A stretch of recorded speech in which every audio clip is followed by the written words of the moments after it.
Hello everyone, good morning सभी को। ये क्वेश्चन भी अवकल समीकरण चैप्टर का है, जो कि इम्पोर्टेंट क्वेश्चन है। ये 2019 और 2020 में भी पूछा जा चुका है। ठीक है, इम्पोर्टेंट क्वेश्चन है। चलिए इसे करते हैं हम। हल कीजिए। ये लिखा हुआ, इसे हल करना है। ये अवकल समीकरण लिखिए, d y upon d x plus के वाई टेन एक्स बराबर वाई स्क्वायर सेक एक्स। ठीक है, ये अवकल समीकरण है, इसकी हमें सोल्व करना। तो इसे अगर हम तुलना कर देते d y upon d x से प्लस के वाई पी वाई बराबर क्यू से, हम इसे तुलना कर देते, इसकी कंपेयर कर देते। यदि यहाँ वाई है, यहाँ वाई होना चाहिए, लेकिन इधर वाई नहीं होना चाहिए राइट साइड में, लेकिन यहाँ पर वाई स्क्वायर है, तो इसे हटाना पड़ेगा हमें। तो इसे हटाना पड़ेगा, तो इससे हम डिवाइड कर देंगे। तो लिखो वाई स्क्वायर से भाग देने पर,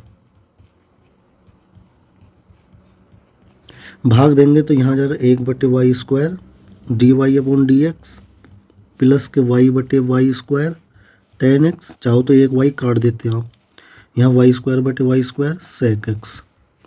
अब जो यहाँ पर वाई स्क्वायर हट जाएगा, 1/वाई square d y upon d x plus यहाँ से एक वाई कट जाएगा, यहाँ 1/वाई टेन एक्स बराबर, यहाँ तो पूरा कट गया, सेक एक्स। हमने डिवाइड कर दिया ये। अब डिवाइड करने के बाद अब इसका क्या करेंगे यहाँ पर। अब ये जो भी हमारे पास y का कोफिशिएंट बना है 10x का, यहाँ पर y के रूप में पद जो भी बना है, उसे हमें कुछ ना कुछ मानना पड़ेगा। तो हम उसे मान लेते हैं, माना लेट लिख दो, माना लिख दो, माना 1/y बराबर v मान लेते हैं। और इसका अवकलन करेंगे हम डिफ्रेंसिएशन x के रेस्पेक्ट में, दोनों तरफ का।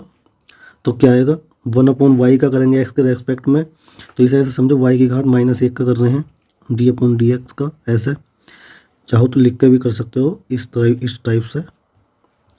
ये तो dv/dx हो जाएगा। इसका करेंगे तो y की घात -1 x की पावर n का करेंगे, ऐसे इस तरफ से x की पावर n का।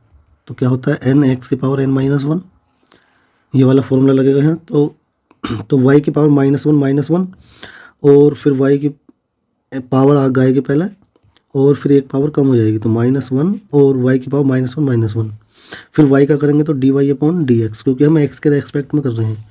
फिर आएगा dv/dx। इससे जितने जल्दी हो सके ये आ जाएगा -1/y स्क्वायर, -1 -1 +-2, नीचे जाकर +2 हो जाएगी पावर। ठीक है, dy/dx, ये आ जाएगा dv/dx।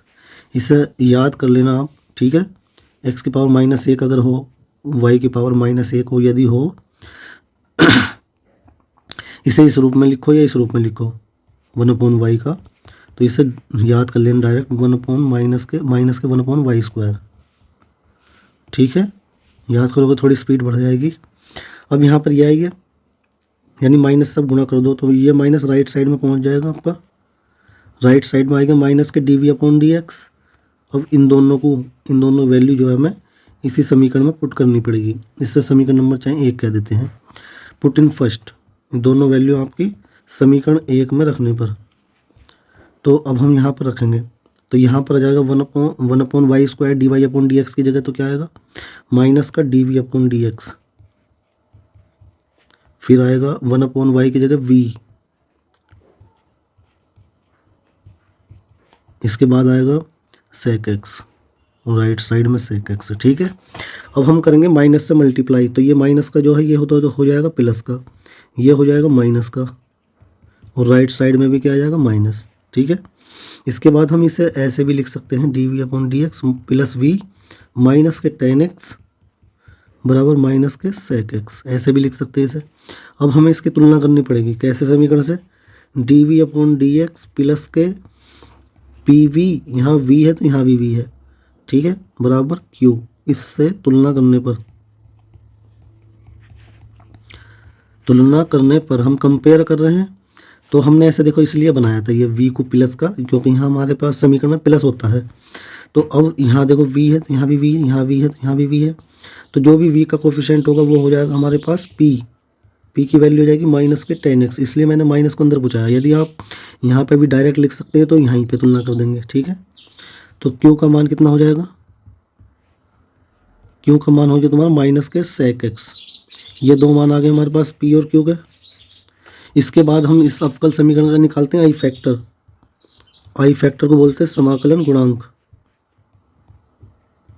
समाकलन गुणांक, इंटीग्रेटिंग फैक्टर बोलते हैं इसे, आई फैक्टर शॉर्ट में लिखते हैं। तो उसे हम फाइंड करते हैं यहाँ पर आई फैक्टर। इसका फॉर्मूला है ई की power P D x. P किस रूप में है, एक्स के टर्म में है तो डी एक्स। पी का फॉर्मूला माइनस के 10x रख दिया हमने, पी का मान। अब हमें इसका इंटीग्रेशन करना है, तो माइनस तो बाहर आ जाएगा, ये 10x का करना है अब हमें इंटीग्रेशन। तो 10x का इंटीग्रेशन आपको याद होना चाहिए। 10x का इंटीग्रेशन होता है log sec x, ठीक है। इसके उसमें तो ई होता ही है बेस में। अब ये जो माइनस है ये माइनस पहुँचाएंगे log की प्रॉपर्टी से यहाँ sec इनवर्स x में, ठीक है। नहीं यहाँ नहीं, पावर में समझो इसे।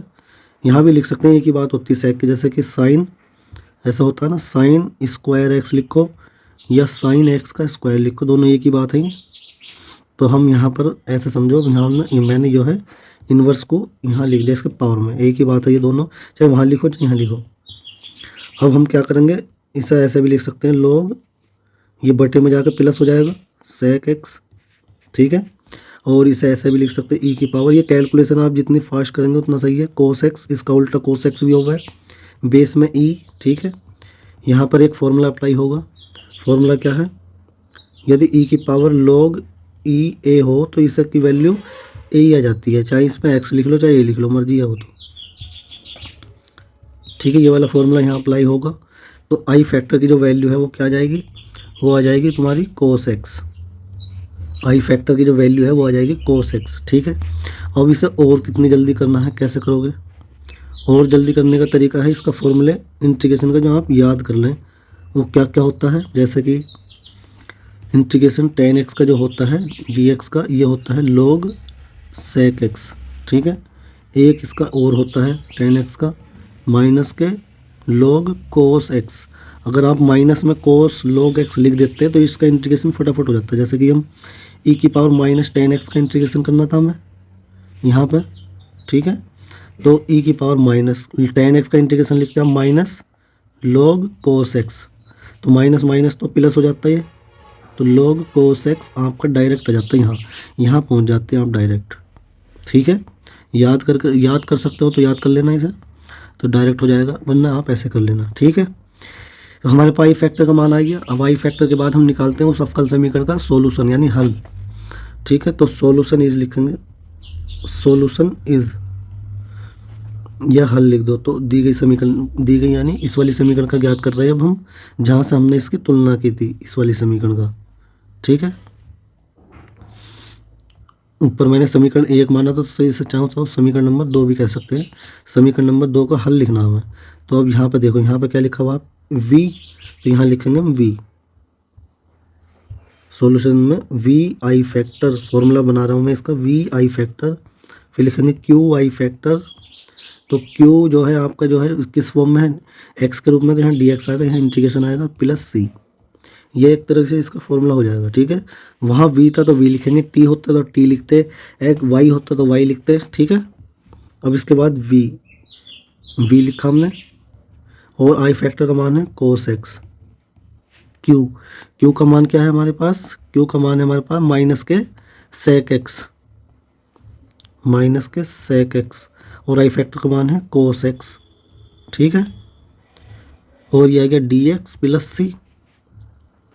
इसके बाद v cos x बराबर, माइनस तो बाहर आ जाएगा, माइनस बाहर आएगा, ये भी 1 बटा cos x हो जाएगा, cos x ऊपर भी ये कट जाएगा एक दूसरे से, आप जितना जल्दी हो सके उतना जल्दी कर देना, कट जाएगा ये, कट कर dx आ जाएगा, dx का इंटीग्रेशन x आ जाएगा प्लस c, और इधर हमारे पास क्या है v cos x। और v हमने जिसे माना था v की वैल्यू भी रख देंगे, v हमने माना था किसे,